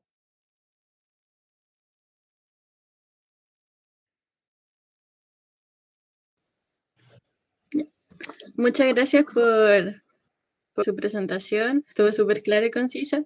Ahora vamos a abrir a la ronda de preguntas y desde el colectivo teníamos 2 preguntas que hacerle, que era, en su opinión, ¿cuál es la importancia de investigar e interpretar los casos de desapariciones forzadas y por qué estas se crean? O sea, ¿por qué existen las desapariciones forzadas? Si nos podría resolver esas dudas. Bueno, ¿por qué existen las desapariciones forzadas? Porque salen gratuitas para muchos de los perpetradores. nosotros cada vez tenemos más conciencia de la profunda injusticia y de la gravedad de los hechos. Pero esto no suele ser así para el perpetrador. Hay incluso a veces declaraciones de algunos perpetradores que dicen que fueron insuficientes o que tenían que haber cometido más crímenes, no le van a llamar crimen, ¿no? Pero tenían que haber hecho desaparecer a mucha más gente, ¿no? Esto es una tragedia absoluta. En otro tiempo pasado, seguramente las cosas fueron peores. Por eso hay que estar muy atento y ser beligerante. En esto tenemos que ser beligerante. A ver si me entendéis también otra cuestión. Mira, nosotros tenemos que ser objetivos e imparciales. Todos. Los periodistas también, ¿eh? Todo el mundo debe ser objetivo. Pero no podemos ser neutrales. Este es un punto como para que lo analicéis en las próximas fechas. Uno no puede ser neutral si el tema tiene que ver con vulneraciones de derechos humanos. Yo en la vida puedo ser neutral a propósito de un partido de fútbol en el que ha habido una serie de problemas y entonces ganó un equipo y el otro lo perdió. Puedo decir no me interesa el fútbol, me declaro neutral. A mí esa discusión no va conmigo. Pero no puedo tener la misma actitud si se trata de una vulneración de derechos humanos. O sea, objetivo imparcial sí, pero de neutral nada. Yo no quiero ser neutral. Cuando me di cuenta de esta cuestión, quizá tardíamente en mi propia trayectoria profesional, me di cuenta a través de la criminología, que no era lo mismo la imparcialidad que la neutralidad. Y hay muchos profesionales en el campo de lo forense que, amparándose en el principio de imparcialidad, lo que son es neutrales y no acometen el asunto y no lo profundizan y si pueden lo eluden y lo dejan, no es mi problema.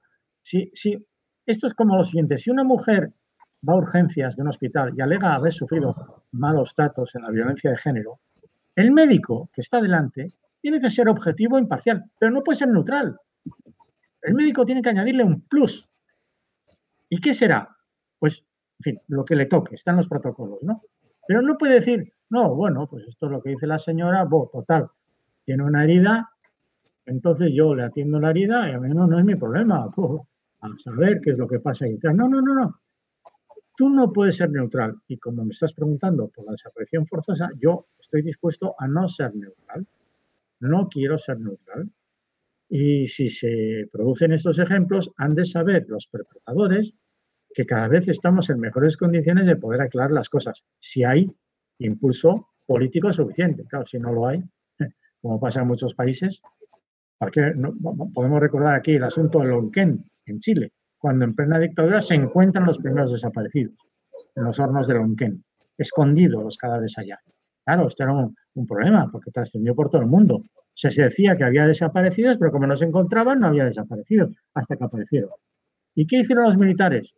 Todo tipo de trampas, incluyendo poner en marcha la operación retiro de televisores, que hace falta también ser un canalla para ponerle ese nombre a lo que fue el acceso a enterramientos, etcétera, a fosas para hacer desaparecer los restos que existían allá. Con todo, el Servicio Médico Legal de Chile ha llegado a esclarecer en algunos de los lugares donde se practicó esta operación retiro de televisores los pocos restos que han aparecido, han sido identificados y por lo menos se ha sabido que efectivamente unas personas estuvieron allá, ¿no? Pero es que tradicionalmente a los perpetradores esto les ha salido muy barato. Si hablamos, por ejemplo, a un ejemplo conocido a propósito de la muerte, del asesinato de Víctor Jara, donde se hizo una revisión total del caso, resultaba que allí había varios militares implicados y unos echaban la culpa a los otros. Yo no estaba, yo ese día no fui a trabajar, la furgoneta yo no la conducía, la conduciste tú, no, la pistola era la tuya, no era la mía. Qué interesante ver esa discusión cuando no se ponían de acuerdo entre ellos, ¿no? Finalmente han sido condenados. O sea, en otro tiempo, y si no hubiera habido energía judicial, impulso político, pues eso hubiera quedado completamente impune. ¿Y cuántos otros ejemplos no tenéis todavía pendientes en Chile? Soy consciente de lo que os ha ocurrido, ¿no? Me impresiona muchísimo la involución que se produce como consecuencia del golpe militar. La involución, el retroceso completamente innecesario en un país que tenía una organización social, jurídica, educativa, sanitaria, etcétera, que podía ser homologada, y todo eso se estropeó.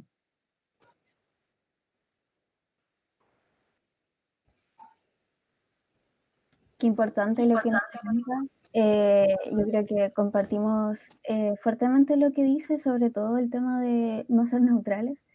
Y qué buen mensaje se deja para nosotros como estudiantes igual. Voy a seguir con las preguntas.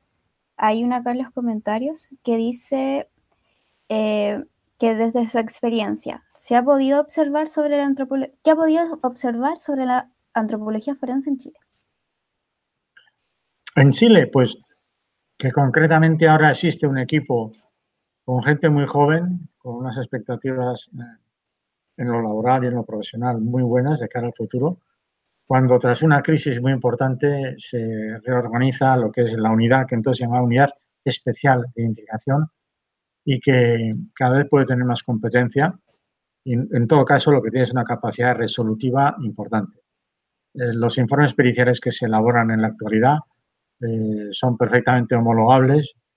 No se puede seguir criticando a la institución que en su momento tuvo problemas, porque se tomó la decisión de modificarlo todo. Eso fue una tragedia, alcanzó incluso a profesionales de la institución que no tenían nada que ver con la identificación humana. Os podéis imaginar que si alguien era un trabajador del Instituto de Servicio Médico Legal en campo de la psiquiatría forense, parecía que también quedaba descalificado por los errores que se produjeron. Eso hay que superarlo. Y también es verdad que hay que preparar a la sociedad, a la población, para decirle que todo lo que hacemos tiene unos límites. No se pueden crear falsas expectativas. Se dijo ayer en la conferencia. Esto tiene limitaciones. No se va a encontrar a todos los desaparecidos. No se va a poder identificar a todos. Esto tiene unas limitaciones. Y hay que preparar a la sociedad para esto. Pero con todo, hay que seguir buscando, hay que seguir analizando.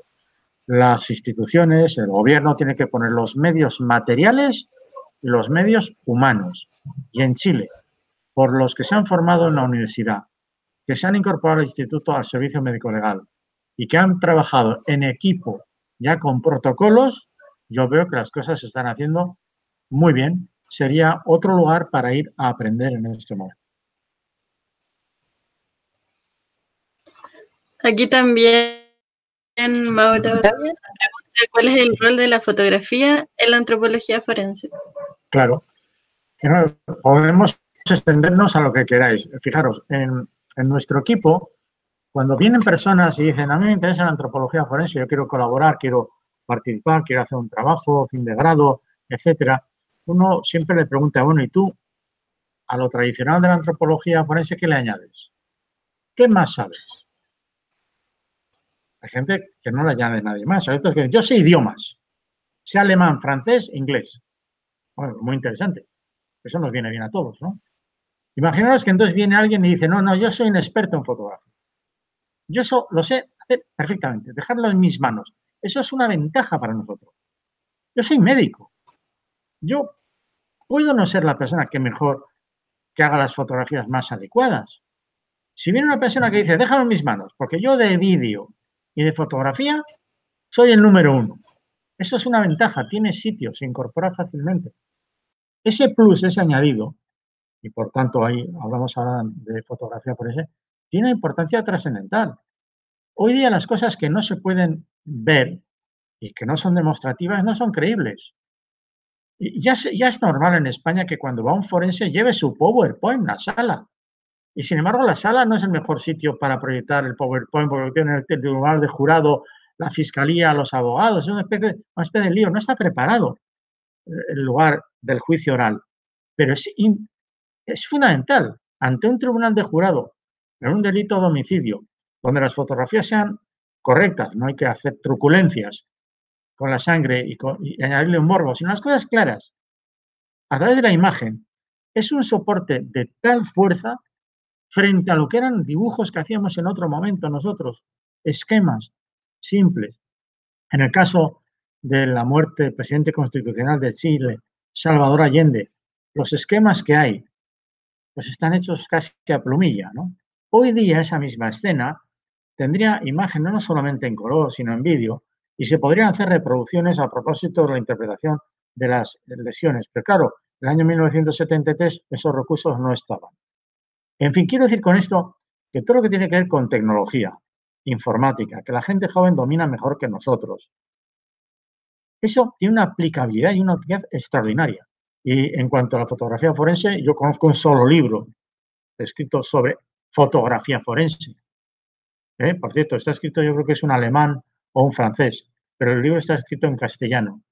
Y entonces explica algunas cuestiones que son básicas a la hora de hacer la fotografía, el problema del manejo de las escalas, siempre tan importante, la profundidad de campo, que tiene mucha importancia en las heridas. ¿Cuántas veces hacemos fotografías que nos salen planas? Sin embargo, un fotógrafo sabe resolver con profundidad de campo. Se puede estar viendo la parte de la piel con lo que puede ser la impregnación de los residuos del disparo y ver la herida completa. Bueno, pues eso también tiene su propio ámbito de especialización. Bienvenidos sean.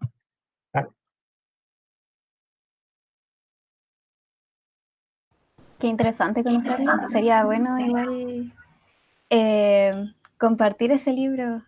Sí, para poder difundirlo.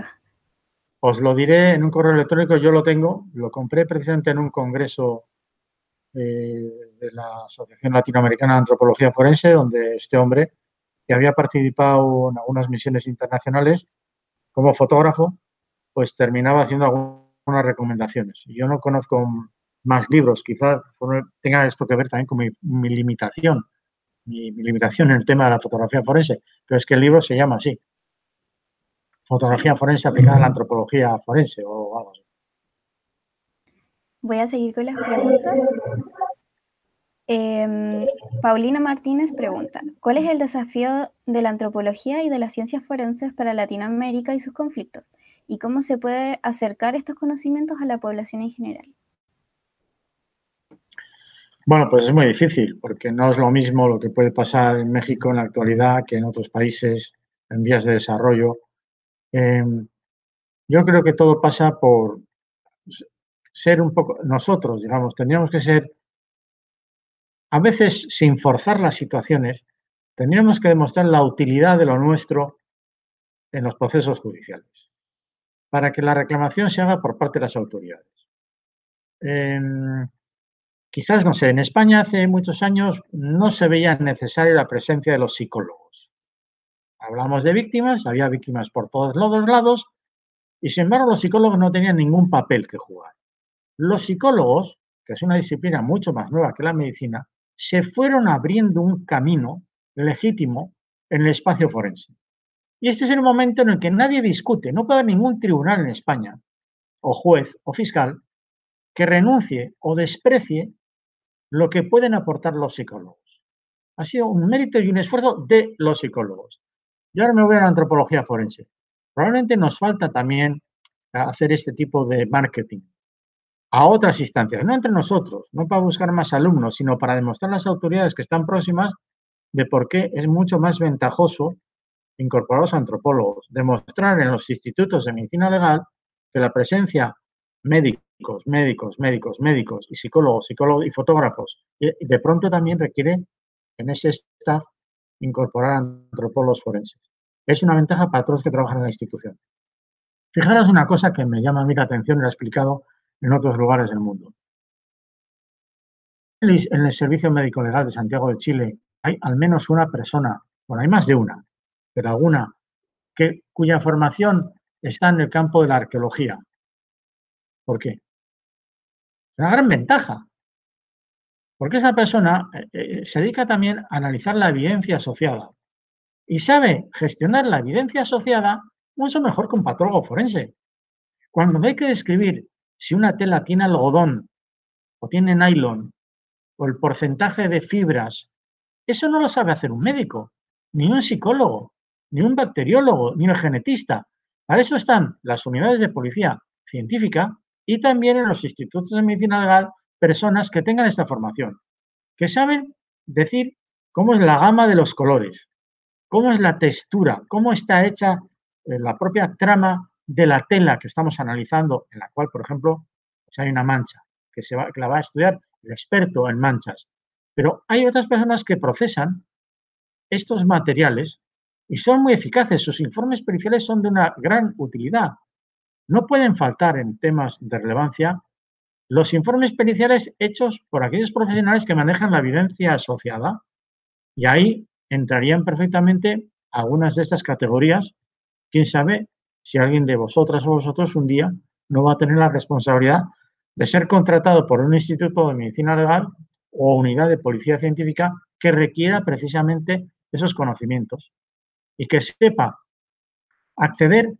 Os pongo un ejemplo que a nosotros nos tocó cuando un día, buscando a una familia, bajamos un pozo y nos encontramos un esqueleto vestido con pantalones vaqueros marca Diesel, que no sé si se comercializarán en Chile.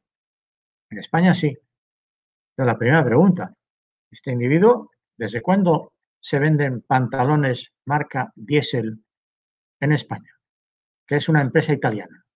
¿Que es alguien que viene de Italia, que se ha comprado los pantalones allá? ¿O es alguien que tiene que ver con que ya estaban comercializándose en España? Ese es un tema que a un patólogo forense le supera completamente.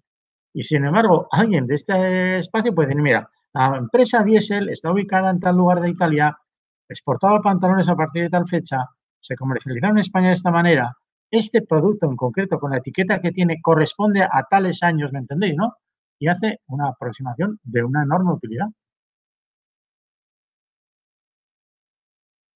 Bien.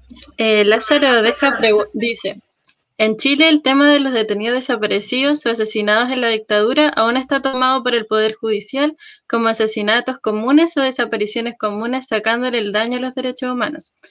Pregunta, ¿cuál es el marco legal internacional que consideraría usted que sería el mejor para enfrentar estos dilemas a la hora de iniciar procesos de justicia en estos contextos? Es muy complicado responder, porque una cosa es lo que yo quiera y otra cosa es lo que puede ser, ¿no? En España ni siquiera hemos ido tan lejos. A veces he solido explicar en España que lo que pasó en Chile afortunadamente tuvo un tiempo en el que la Vicaría de la Solidaridad, en tiempo de la dictadura, empezó a recoger información de manera muy comprometida. Pero gracias a la información que generó la Vicaría de la Solidaridad es por lo que se pueden crear en un tiempo posterior procesos, digamos, de búsqueda de la verdad sin que sean judicializados. Comisiones para la verdad. 33.000 torturados en Chile. 3.000 y pico desaparecidos. Son datos oficiales. Pero gracias a que la Vicaría de la Solidaridad generó información, ha servido para las comisiones de la verdad. Pues muy bien, la información generada para las comisiones de la verdad puede servir también en los procesos judicializados, que vienen más tarde, demasiado tarde. Claro, para la opinión de las víctimas es inaguantable tener que esperar tanto tiempo. Pero menos mal que se había hecho el recorrido de esa manera. Porque a veces, fijaros, en España hay quienes opinan que toda la dictadura franquista se tiene que analizar de manera judicializada. Y yo digo, ¿pero con qué datos? Si primero no conocemos la verdad.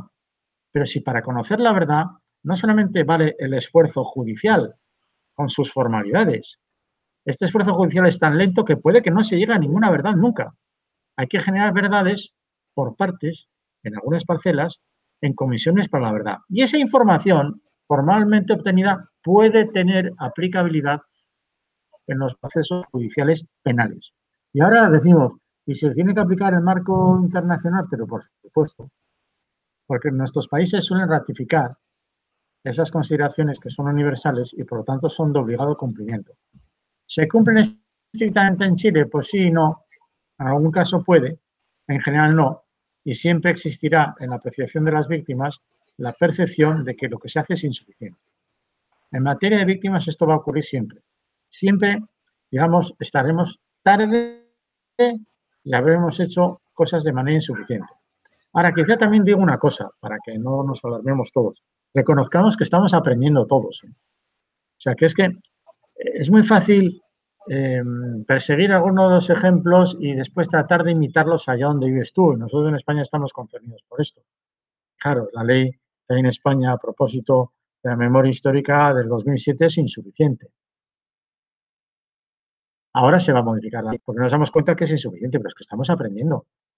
Y todo se dilata tantísimo que llega un momento en que los perpetradores ya no existen y por lo tanto no se puede aplicar justicia en los términos, digamos, convencionales. Se hace muy difícil. Pero para esto, de todos modos, la clave está en la decisión política. Yo conozco a jueces que estarían interesados en impulsar esas cuestiones y a otros que no están interesados en impulsar la cuestión. Por lo tanto, tiene que haber por encima de los jueces que el Parlamento regule a través de leyes cuestiones que se impongan ante lo que pueden ser las arbitrariedades que producen algunos jueces a propósito de declararse competentes o no. Este es un problema. Yo no tengo la solución.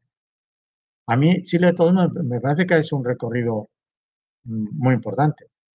Si tenéis un informe donde se habla de los testimonios a los más de 30.000 personas torturadas, eso en España no se ha hecho. Solo se ha hecho en el País Vasco. Y se debería hacer en más sitios. ¿O os pensáis que no hubo torturados en Barcelona y en Sevilla y sindicalistas y militantes que lucharon por la libertad y la democracia? No se ha hecho absolutamente nada. Aquí en el País Vasco, por una serie de razones, pues mira, lo hemos hecho. No nos salen 30.000, nos salen solo 4.000 y pico, que ya son bastantes, ¿no? Y entonces son cuestiones para las cuales yo no tengo una solución respecto a Chile, pero hay cosas que se han hecho en Chile que yo creo que son muy positivas y que deberíamos imitar.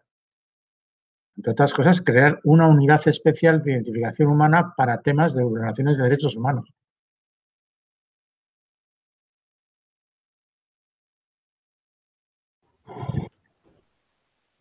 Sí, muchas gracias por esa respuesta.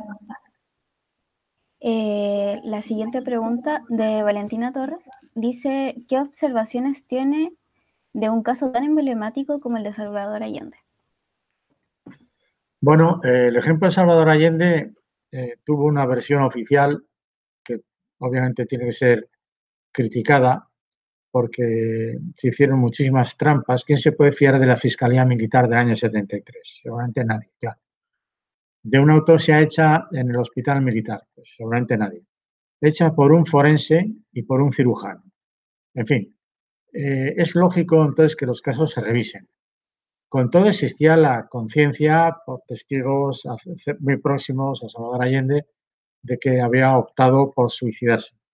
El suicidio de Salvador Allende no es una cuestión que le desmerezca en absoluto, porque era el único refugio que tenía Salvador Allende en el final de aquella mañana, el 11 de septiembre, precisamente fue el suicidio.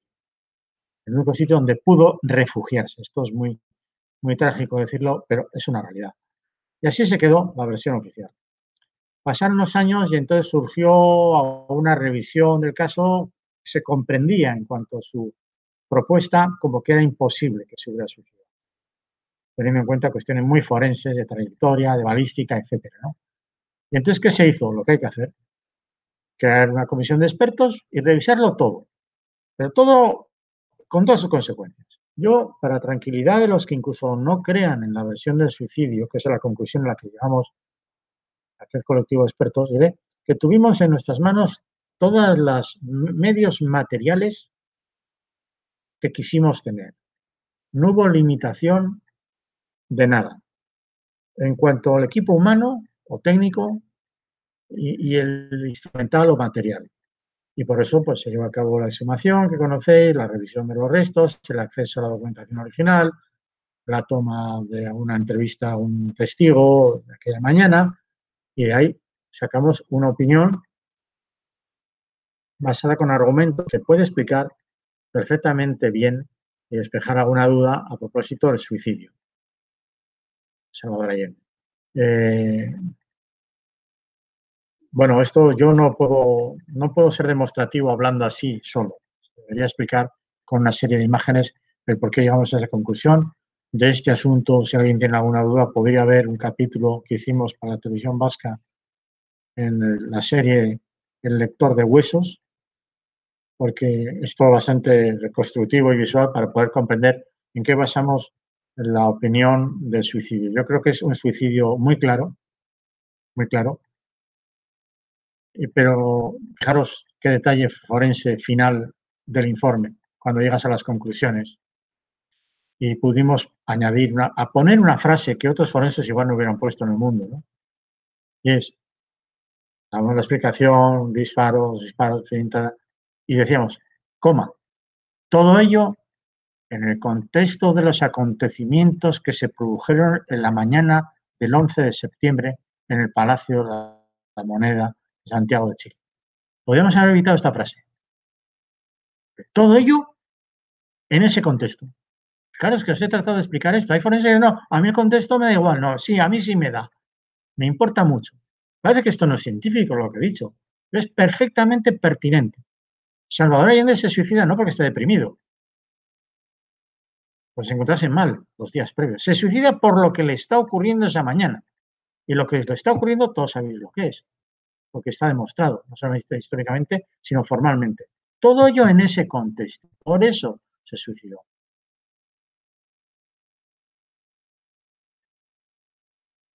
Muchas gracias por su respuesta. Tenemos comentarios de Rodrigo Peña que dice que está de acuerdo con el comentario sobre la despolitización o falta de voluntad política en los casos de derechos humanos y que la mayoría de las veces ese rol lo cumplen las familias y ONGs asociadas.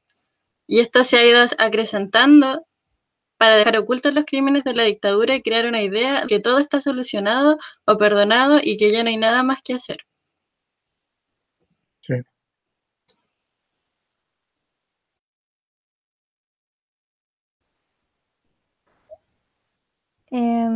También hay un comentario de Lázaro que dice que estas son las políticas que se han establecido desde el negacionismo. Por ejemplo, Francisco habla de la importancia de la Vicaría de la Solidaridad, que se fundó en Concepción. El lugar donde se fundó fue demolido por la UDD y le colocaron solo un pequeño memorial. Mientras alguien quiere hacer alguna otra pregunta, y yo también tenía una, que es respecto a lo que mencionó sobre la imparcialidad y cómo se trabaja esto en casos tan terribles como los de vulneración de los derechos humanos y cómo hacer que se pueda ser imparcial, pero a la vez como no afectar como el trabajo o llegar a este proceso de casi deshumanizar a los restos y cómo ha enfrentado usted ese desafío. Seguramente modificando mi propia recorrido a medida que vas avanzando en la vida, ¿no? No siempre uno es coherente con todo lo que dice. Diría que es clave ser mayor de edad, pero no mayor de edad legal, sino mayor de edad en muchos criterios. Estar ubicado en el contexto, precisamente, en la sociedad que te desenvuelve. Sentirte apoyado, reconocido. Estar protegido por las autoridades judiciales. Porque desde esa posición uno puede ser, digamos, más libre. Si no fuera así, hay lugares del mundo donde esto es difícil. Por eso en esa pirámide estratégica os he dicho es que no es lo mismo ser forense en un lugar de Colombia, en Santiago de Chile. Es que no es lo mismo ser forense en Barcelona que en un país de África. Claro, el cielo es el mismo para todos, ¿no? Pero el horizonte que tiene ese forense en África o ese forense en no sé qué lugar de Colombia, pues es distinto al mío. Yo he tratado de desenvolverme siempre procurando poder explicarme y ser demostrativo. Las veces en que no tenía las herramientas demostrativas suficientes me quedo callando. No opino. No es que he eludido las cosas, pero si algún asunto yo no lo tenía claro yo y era, digamos, no solo claro, sino demostrativo, me he tenido que aguantar. Y muchas cosas no me han salido bien, aunque tuviera unas hipótesis y demás, y luego no han triunfado, no han sido validadas por la autoridad judicial. Esto nos puede pasar, yo no sé en qué porcentaje, pero a mí también me ha ocurrido.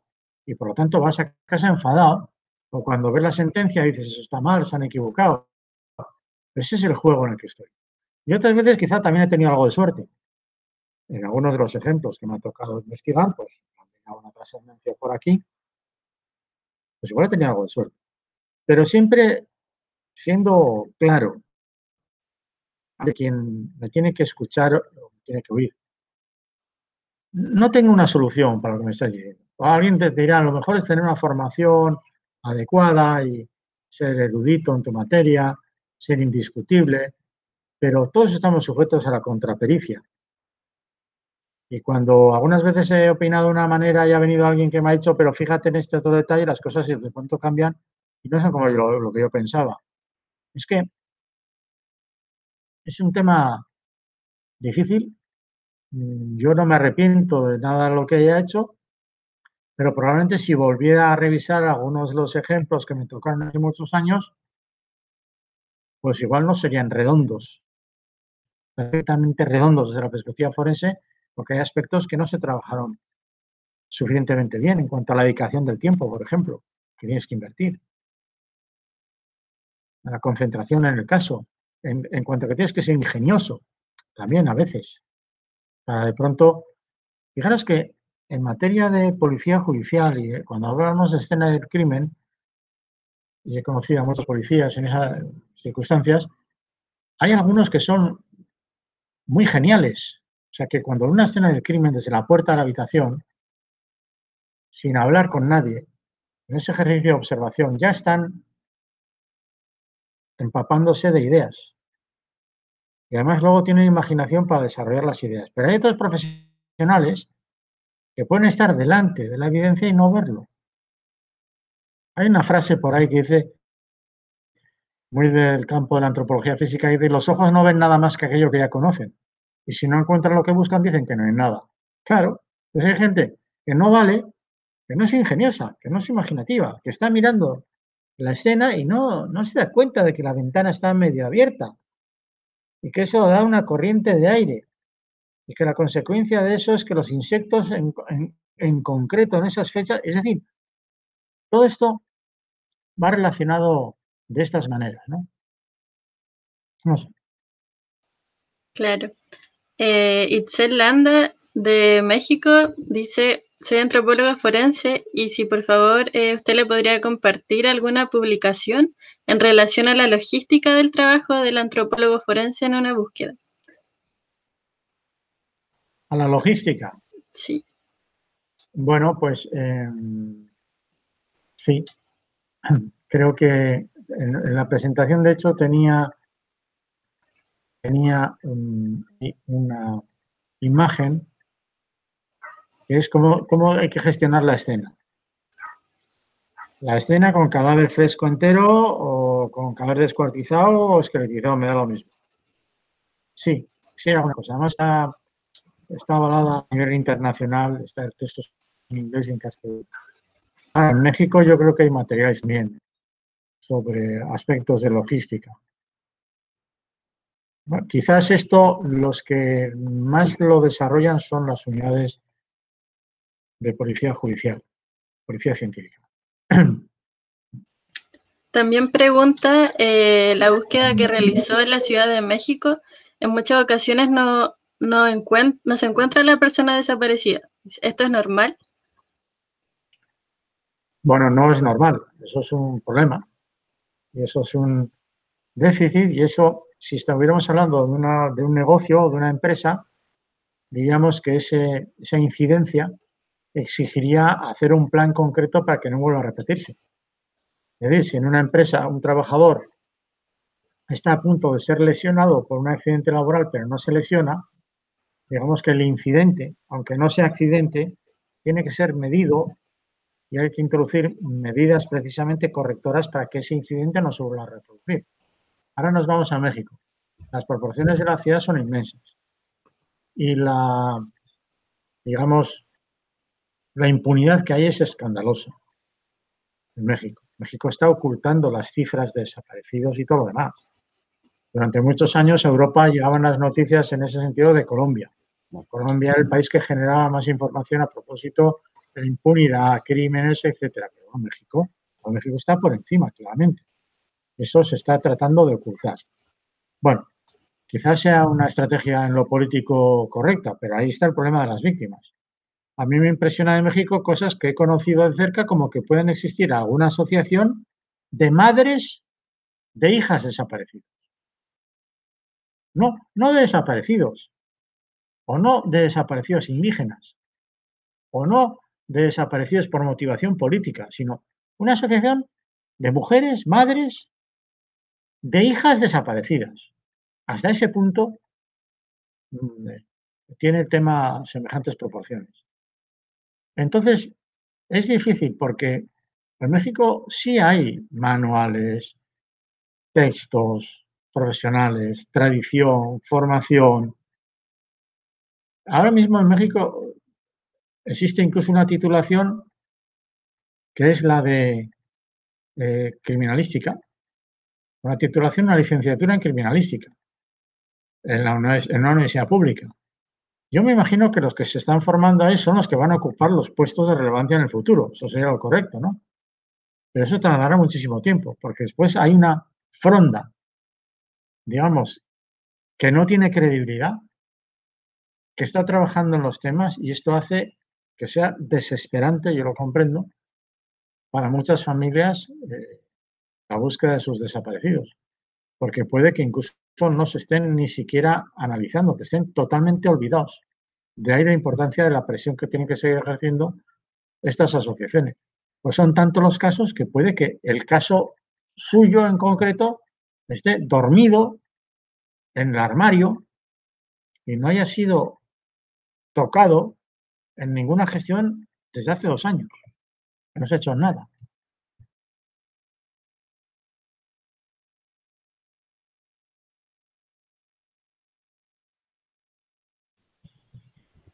Qué fuerte como analizar el contexto de México. Yo creo que hay harta información ahí que no se maneja bien. Ya, voy a seguir con la última pregunta que tenemos acá, que es de Leticia Tobar. Dice, ¿cómo se puede generar una retroalimentación a nivel mundial de los profesionales de la antropología de manera permanente que ayude al desarrollo de esta disciplina? Es muy difícil. En Estados Unidos se logró porque la antropología forense ingresó en la Academia de Ciencias Forenses o algo así. Se le reconoció. Como decía antes, los psicólogos forenses ya estaban reconocidos.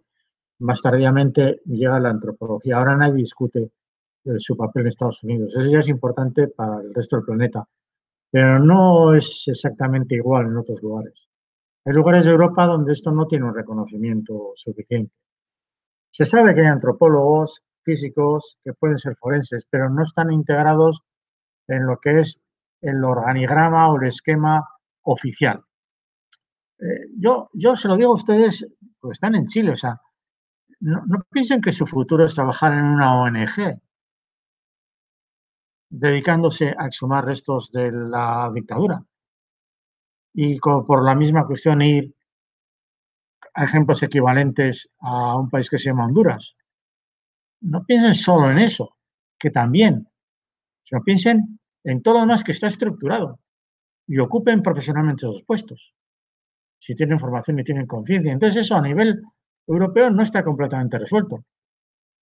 Existen unos protocolos de la Unión Europea para saber cómo se tienen que hacer las autopsias, pensadas para los médicos forenses de los institutos de medicina legal, pero no pensando en los antropólogos forenses, que en cierta manera lo que hacen los antropólogos forenses en España lo hace también en cierta manera la propia policía, que tiene competencias. Si utilizamos el protocolo incluso si utilizamos el protocolo de Interpol, no hay espacio para los antropólogos forenses. Hay espacio para el patólogo, para el odontólogo, para el genetista y para el funcionario de la policía. Son las 3 categorías profesionales que pueden firmar el documento, poniéndose de acuerdo o no a propósito de unas palabras que están ya inventadas. Pero ahí no hay un sitio para el antropólogo forense. Lo podría haber y en el futuro lo habrá, estoy casi seguro. Pero que no está totalmente organizado y que exigiría que nosotros, vosotros, ustedes, tocaran la puerta de lo que son las ciencias forenses en mayúsculas para ser reconocidos ahí dentro. Cosa que ya ocurre, ¿eh? Ya no voy a decir que no ocurra porque de cierto modo ya se produce. pero tiene que tener todo el peso, como nadie discute que la policía tenga expertos en balística forense. Los hay, con documentoscopia, y tiene su espacio. Pues eso quizá todavía en antropología forense no se ha resuelto, salvo cuando hablamos de temas de derechos humanos y a veces desde posiciones que son no institucionalizadas. Por cierto, también en sus países hay una importante desconfianza hacia lo institucionalizado. En Francia yo creo que los profesionales forenses no dudan de las instituciones francesas, que seguramente también tienen sus déficits. Pero en esa parte del mundo en la que vivís, sí existe una mayor desconfianza por todo lo que os ha ocurrido hacia lo que está estrictamente institucionalizado. De ahí viene el esfuerzo que tienen que hacer los políticos para ser precisamente creíbles.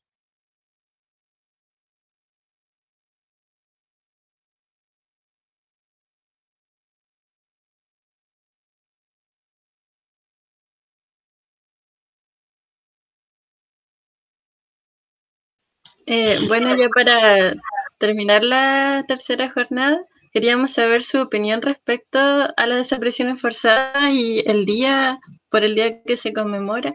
También su opinión respecto a cómo influye todo esto en la memoria de la población. Si nos podría dar su opinión al respecto. Pues es difícil, porque en España, por ejemplo, esta fecha pasa completamente desapercibida. Cuando hablamos de desaparición forzada en España, nos tenemos que ir a la dictadura y también a la transición a la democracia. De hecho, hay algunos ciudadanos vascos que están desaparecidos. Estamos hablando de 4 o 5 personas y que no son del año 1939, sino que son de los años 80, por cuestiones de terrorismo de Estado y de cosas de ese carácter, ¿no? Pero no hay una conciencia de que esto sea un problema que nos esté afectando. No es una desaparición forzosa, pero el problema en España tiene que ver ahora con la población africana subsahariana que quiere entrar a Europa y quiere llegar por el Mediterráneo a través de Italia o España, particularmente, ¿no? Ahí tenemos un problema, al que no le vamos a llamar desaparición forzosa, pero dentro de 25 años habrá antropólogos que tengan que analizar todo lo que nos está ocurriendo en este momento al que no le queremos mirar, que es una tragedia inmensa. Todos los que se están ahogando por querer buscar un futuro mejor en una cosa que no se puede contener ni detener. Quieren prosperar, quieren vivir como en Europa. Luego van a seguir incluso muriéndose en su tránsito. Y esos cada vez aparecen en nuestras costas. Y no sabes de qué país son, ni nadie lo reclama. Pero esto puede cambiar dentro de una década. Es que igual dentro de una década esos países sí reclaman los cuerpos. Y nos van a preguntar a ver qué hemos hecho. Así que no tenemos un enfoque hacia lo que es la desaparición forzosa a propósito de la conmemoración que habéis recordado vosotras a través de estas jornadas. Pero el tema es, de todos modos, es universal y tenemos que ser, como he dicho antes, beligerantes contra esto, porque si nos descuidamos, volverá a ocurrir. Hay que estar permanentemente atentos, preparados y formados para decir que no lo aceptamos en absoluto, que no aceptamos ni un solo caso. Con todo seguirán dándose. Pero tienen que saber los que se atreven a veces a hacer desaparecer a las personas que esto no lo soportamos más.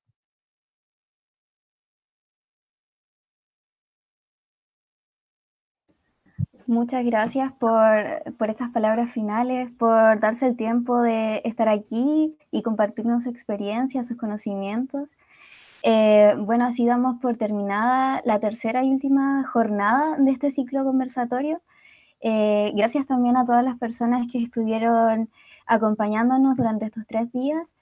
Fueron instancias bastante enriquecedoras y va a quedar todo respaldado en esta cuenta para que puedan visitarlas o revisar los videos si no la han alcanzado como a ver alguno. Muchas gracias, Francisco Echeverría, por estar aquí. Es todo un privilegio compartir este espacio con usted. Muy bien, pues nada, que os vaya bien. Suerte.